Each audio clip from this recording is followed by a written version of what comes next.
যে যে যে কথাগুলো বলবো আপনাদের সামনে, আসলে আমি এই পর্যায়ে আছি পরম করুণাময় আল্লাহ তাআলা অশেষ রহমতে। উনি যদি না চাইতেন আজকে আমি এই পর্যায়ে আসতে পারতাম না। যে কারণে ওনার প্রতি একটা শুকরিয়া আদায় করি, আলহামদুলিল্লাহ। এরপরে এক্সেলেন্ট ওয়ার্ল্ডে যিনি আমাকে জন্ম দিয়েছেন, যার দিক নির্দেশনা এবং পরামর্শ, এবং এক্সেলেন্ট ওয়ার্ল্ডে কেউ না কেউ কাউকে না কাউকে জন্ম দিয়ে থাকে, যেমন আমরা মায়ের পেটে থেকে জন্ম নিই। তো সেরকম আমার জন্মদাতা কিন্তু এখানে এক্সেলেন্ট ওয়ার্ল্ডে আমাদের শাকিল আহমেদ স্যার। আমি শাকিল আহমেদ স্যারের সঙ্গে কথা বলে আশা করতেছি, কারণ উনি যদি চিন্তা না করতেন যে তুহিন ভাইকে এক্সেলেন্ট ওয়ার্ল্ডে নিয়ে আসবো, এই চিন্তাটা না করলে আজকে হয়তো আমি এখানে আসতে পারতাম না। তো এই জন্য শাকিল স্যারকে অসংখ্য ধন্যবাদ। বিশেষ করে আমাদের টিম, যে টিম আমার সাথে কাজ করেছে, ঢাকা ইউনিভার্সিটি একটা বড় টিম কাজ করেছে। আমাদের শাহরুম ভাই, আব্দুল কাদের ভাই, আব্দুল আওয়াল ভাই, মুন্নি আক্তার আশা, শামিন রিমা, তারপর আমাদের স্যার আছেন মিরান স্যার, ওনাদের অক্লান্ত পরিশ্রম, শমশের ভাই, এবং টাঙ্গাইল থেকে যারা সর্বশেষ আমাকে সাপোর্ট দিয়ে জিএম হিসেবে এখানে স্টেজে নিয়ে আসছে, সেই সুমনা আপার কথা ভুলবো না, সুমনা আপা, রিয়া, প্রত্যেকে আমাকে সাপোর্ট দিয়ে এই পর্যায়ে আনার জন্য প্রত্যেকের কাছে আমি কৃতজ্ঞতা স্বীকার করতেছি। এবং আজকের থেকে প্রতিজ্ঞা করতেছি, এই মঞ্চে আপনারা আমাকে যে সম্মানিত করেছেন, আমি আপনাদেরকে এই মঞ্চে এই পর্যায়ে এই সম্মানিত না করা পর্যন্ত আমি মাঠ ছাড়বো না।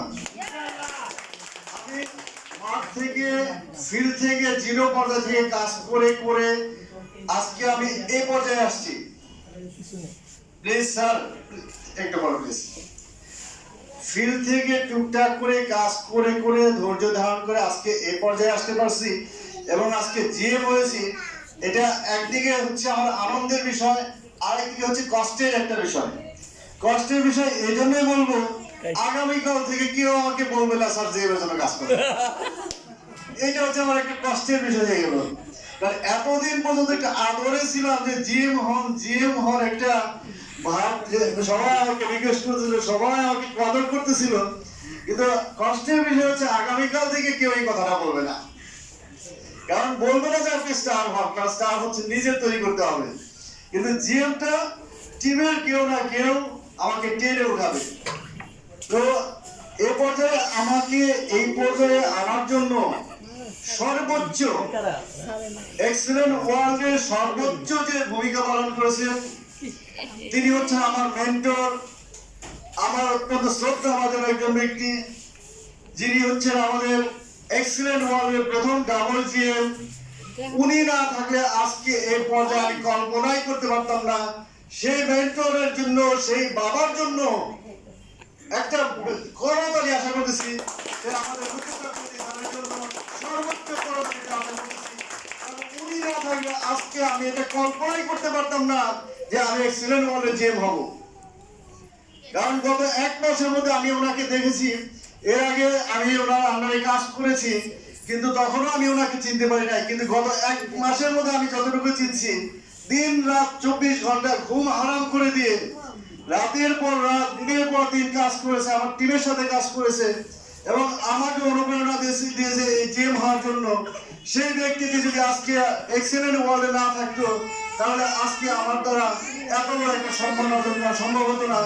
সেই ব্যক্তিটির জন্য আমারও একটি বড় করতালি আশা করতেছি। অনুরোধের জন্য আমি একটা আপনাদেরকে রিকোয়েস্ট করবো, এটা হচ্ছে স্ট্যান্ডিং এর অর্ডার দেওয়ার জন্য আমি অনুরোধ জানাচ্ছি, প্লিজ।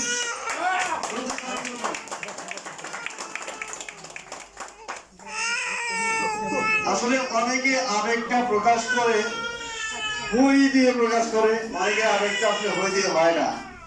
যেমন আমার যখন এই যে গত পরশুদিন আমাদের জিএম ক্লোজিং এর ডিসিশনটা হয় এবং জিএম ক্লোজিং এর একটা বিষয়টা চলে আসে, ফাইনাল হয়ে যায়, তখন আমি এমডি স্যারকে বুকে জড়িয়ে ধরছিলাম। স্যারকে বলছিলাম, স্যার আমি একটু জড়িয়ে ধরবো স্যার আপনাকে।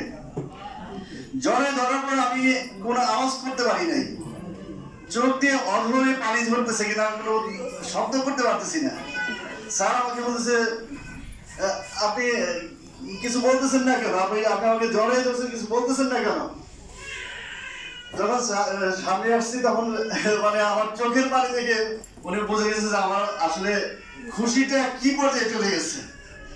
এবং উনি আমাকে দোয়া করেছে যে নেক্সট ইয়ার 2021 সালের ডিসেম্বর মাসের মধ্যে আমি স্টার হব। আমি ইনশাআল্লাহ ওনার কথাটা রাখবো এবং আমি 2021 সালের ডিসেম্বরের মধ্যে আমি স্টার হব। এবং শুধু আমি স্টার না, রুদ্র স্যারের স্টারে আমি সর্বোচ্চ জিএম গিফট করে আমি এই স্টারে ভূমিকা পালন করবো, এই আশা করতেছি। এরপরে কাজের কথা না বললেই নয়, যারা আমার সাথে কাজ করেছেন, কেউ ক্রস লাইন, কেউ হেল্পলাইন, বিশেষ করে সাগর স্যারের কথা না বললেই নয়, যিনি আমাকে সবসময় উৎসাহ উদ্দীপনা দিয়ে যাচ্ছেন, সাহস দিয়ে যাচ্ছেন, সেই সাগর স্যারের উৎসাহ উদ্দীপনা আমার জিএম এর জন্য অনেক ভূমিকা পালন করেছে। সেই জন্য সাগর স্যারের প্রতি আমি কৃতজ্ঞতা প্রকাশ করতেছি এবং সাগর স্যারের জন্য একটা করতালি আশা করতেছি। আমাদের গ্রুপ সিও ম্যাম ওনার কথা বলেই নাই। কেন বলি না জানেন? উনি তো আকাশের উপরে নক্ষত্র, সেই নক্ষত্রটাকে আমি নিচে নামাতে পারি না। সেই জন্য গ্রুপ সিও ম্যাডামের জন্য আমি লাস্ট বলবো। তো এখন একটা বিষয় না বললেই নয়, সেটা হচ্ছে আমার মা, এক্সিলেন্ট মা। আমাদের প্রত্যেকের মা বাবা আছে, কিন্তু এক্সিলেন্ট মা বলতে কিন্তু আমরা আমাদের রুদ্র স্যারের মাকে চিনি। তো এক্সিলেন্ট মা আমার যখন সেলস অফিসার হই, কচিকাচার মেলায় যখন সেলিব্রেশন হয়, তখন উনি আমাকে সেলিব্রেট করেছিলেন এবং ক্রেস্ট দিয়ে। আমি যখন মার্কেটিং অফিসার হই, অত্যন্ত ফাইট করে 5 দিনে 8 লক্ষ টাকা সেল করে, আমি যেখানে 1 লক্ষ টাকা সেল হয় না এক বছর, সেখানে 5 দিনে 8 লক্ষ টাকা সেল করে আমি মার্কেটিং অফিসার হই। সেখানেও আমার এই মাটা ছিলেন। ওনার দোয়ার কারণে আমি এজিএম হতে পেরেছি। আমি বিসিআইসি অডিটোরিয়ামে এজিএম এর সেলিব্রেশন দিয়েছি এবং আজকে কিন্তু সেই মা উপস্থিত আছে। তার মানে বুঝেন আমার স্টার হইতে বেশি সময় কিন্তু লাগবে না, কারণ আমার মা সবসময় আছে। কারণ আমার মা বাবা কেউ জীবিত নাই এখন, আমার শ্বশুর শাশুড়ি আমার মা বাবা। তো আমার একটা স্বপ্ন ছিল, যে স্বপ্নের কারণে আমার টিমে যারা কাজ করছে প্রত্যেকেই ওই স্বপ্নটা বাস্তবায়নের জন্য কাজ করছে। সেটা হচ্ছে আমার আসলে গাড়ি বাড়ির ইচ্ছা না। মানে অনেক মানুষ স্বপ্ন দেখে আমি গাড়ি করব, বাড়ি করব। আসলে আমার স্বপ্নটা একটু ভিন্ন। ভিন্নটা হচ্ছে আমি যখন জিএম হব, যেমন এমডি স্যার একটা বক্তব্যে বলছিলেন যে আপনারা আপনার মা বাবাকে সম্মানিত করতে পারবেন যখন আপনারা জিএম হবেন, আপনার মা বাবাকে সাথে নিয়ে এই সেলিব্রেশনটা আপনারা নেবেন। তো আমার একদিকে হচ্ছে দুর্ভাগ্য যে আমার মা বাবা জীবিত নাই, দ্বিতীয়ত হচ্ছে যে আমার শ্বশুর শাশুড়ি এখন আমাকে যতটুকু দেখে তার নিজের ছেলে মেয়েকে অতটুকু দেখে না, এবং তাদেরকে আমি মা বাবা মনে করি। এবং আমার স্বপ্নটা হচ্ছে যে জিএম হওয়ার পরে আমার ওই মা বাবাকে আমি সাথে নিয়ে আমি একটা বড় সেলিব্রেশন নেব, যেটা হচ্ছে ডিক্লারেশন অলরেডি হয়ে গেছে, হয়তো করোনার কারণে একটু চেঞ্জ হতে পারে। মিরপুর ইন্ডাস্ট্রি স্টেডিয়ামে 3 তারিখে একটা সেলিব্রেশন হওয়ার কথা। আমার স্বপ্নটা হচ্ছে ওই হাজার হাজার লোকের সামনে আমার ওই মা বাবাকে সম্মানিত করবো। সেই স্বপ্ন নিয়ে আমি কাজ করতেছি। আমার টিমে যারা ঢাকা ইউনিভার্সিটি টিম কাজ করছে, মুন্নি আক্তার আশা, তারপর হচ্ছে মিরান স্যার, টাঙ্গাইলের টিমে যারা কাজ করছে, প্রত্যেকটা লোক আমার এই স্বপ্নটা বাস্তবায়নের জন্য কাজ করছে। এর জন্য প্রত্যেকের কাছে আমি চিরকৃতজ্ঞ যে আপনারা আমার এই স্বপ্নটা পূরণ করে দিয়েছেন। তো আমি যতদিন ফিল্ডে আছি, জীবিত আছি, আমি এতটুকু আজকে থেকে প্রতিজ্ঞা করব, আপনাদেরকে এই লেভেলে না নিয়ে আসা পর্যন্ত আমি ফিল্ড থেকে সরে যাব না। আমিন আমিন। সেই জন্য আমি চাচ্ছি যে আগামীকাল না, আজকের থেকে আমি ফিল্ড পর্যায়ে নেমে গেলাম। আমি এখন জিএম হিসেবে না, আমি একজন কর্মী হিসেবে প্রত্যেকের পাশে থেকে আমি আপনাদেরকে সফলতার দ্বার প্রান্তে নিয়ে আসবো। কারণ আমি জানি যে এক্সেলেন্ট ওয়ার্ল্ডে কিভাবে জিএম হওয়া যায়, যেহেতু আমি ওই রাস্তাটা পাড়ি দিয়ে আসছি। রুদ্র স্যার আমাকে শিখাইছে যে কিভাবে জিএম হওয়া যায়, কিভাবে কাজ করতে হয়, এখানে কতটুকু ধৈর্য ধারণ করতে হয় এবং কতটুকু কাজ করলে এখানে সফলতা অর্জন করা যায়, সেটা আমি রুদ্র স্যারের কাছে শিখেছি। এবং রুদ্র স্যার শিখেছেন বিধায় কিন্তু আমাকে শেখাতে পেরেছেন, এবং আমিও রুদ্র স্যারের কাছে শিখেছি। এবং এখন আমার উদ্দেশ্য থাকবে যে আমি যেহেতু শিখেছি, আমি অবশ্যই আমার টিমকে শিখে এই পর্যায়ে আমি নিয়ে আসবো। তো আজকে যেহেতু অনেক দূর দূরান্ত থেকে অনেকে চলে আসছেন এবং প্রত্যেকে চলে যাবেন অনেক দূরে, সেই ক্ষেত্রে আমি যদি কথা দীর্ঘায়িত করি সেই ক্ষেত্রে অনেকের যাতায়াতের সমস্যা হতে পারে। নেক্সট যখন সেলিব্রেশন হবে বা আমার টিমকে যখন সেলিব্রেট করব তখন যদি কথা বলার সুযোগ থাকে বাকি কথাগুলো আমি বলবো। কারণ জিএম হয়েছি, 3.5 বছর কাজ করে জিএম হয়েছি, অনেক কথা রয়ে গেছে কথা বলার, কিন্তু সেই কথাগুলো এত অল্প সময়ে শেষ করাটা সম্ভব না। তো আমি শুধু এতটুকুই বলবো যে প্রত্যেকটা ব্যক্তি যদি এখানে ধৈর্যের সাথে কাজ করে, টার্গেট নিয়ে কাজ করে, প্ল্যান মাফিক কাজ করে, তাহলে প্রত্যেকের কাজে সফলতা আসবেই। সেটা আমি নিজে বাস্তব প্রমাণ। এবং আমি যতটুকু কাজ করছি, আমি টার্গেট করছি এতদিনের মধ্যে আমি জিএম হব, এতদিনের মধ্যে আমি এজিএম হব। আমি সেই টার্গেট অনুযায়ী সেভাবে কাজ করছি বিধায় প্রত্যেকটা পদক্ষেপে কিন্তু আমি সফল হয়েছি। এবং বলা চলে আমি একটা নিদর্শন। আমি আমার নিজের গুণটা বলি এই জন্য যে একজন চাকরিজীবীও যদি চেষ্টা করে সে সফলতা তার মধ্যে পৌঁছাতে পারে এক্সেলেন্ট ওয়ার্ডে কাজের মাধ্যমে। সেটা আমি দেখিয়ে দিয়েছি যে একজন চাকরিজীবী সে তার কাজে চাকরির পাশাপাশি এক্সেলেন্ট ওয়ার্ডে কাজ করেও জিএম হতে পারে। তাহলে আমি আপনি কোথায় আছি? আমরা যারা চাকরিজীবী আছি, আমরা যদি টার্গেট নেই এবং টার্গেট অনুযায়ী কাজ করি তাহলে আমাদের সফলতাও চলে আসবে। কিন্তু ভাই পেটের ক্ষুধা থাকতে হবে, আমার খাওয়ার ক্ষুধা থাকতে হবে। আমি যদি পেটে ভাতের ক্ষুধা আছে আমি পোলাও চিন্তা করি হবে না, আমাকে ভাতটা আগে খেতে হবে, পরে পোলাও চিন্তা করতে হবে। এই ভাত খাওয়ার জন্য আমাকে মাঠে দৌড়াতে হবে, ধৈর্যের সাথে কাজ করতে হবে, প্ল্যান মাফিক করতে হবে। যদি কোনো প্ল্যান না থাকে তাহলে সেই কাজে কখনো সফলতা আসে না।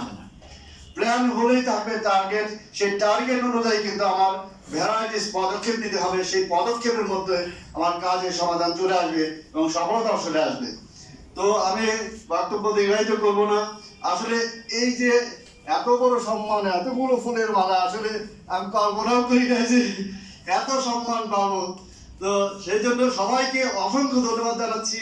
ফিল্ড পর্যায়ে যারা আছেন, যারা আমার টিমের বাইরে আছেন, এই মঞ্চে থেকে, এই রুমে থেকে আমাকে সাপোর্ট দিয়েছেন, যেমন দারেন ভাই, শকিবের ভাইরা যারা আছেন, টাঙ্গাইলে যারা আছেন এবং দূর দূরান্ত থেকে যারা আসছেন, তাদের প্রত্যেকের জন্য আমি কৃতজ্ঞতা প্রকাশ করতেছি যে আমাকে সম্মানিত করার জন্য আপনারা দূর দূরান্ত থেকে চলে আসছেন।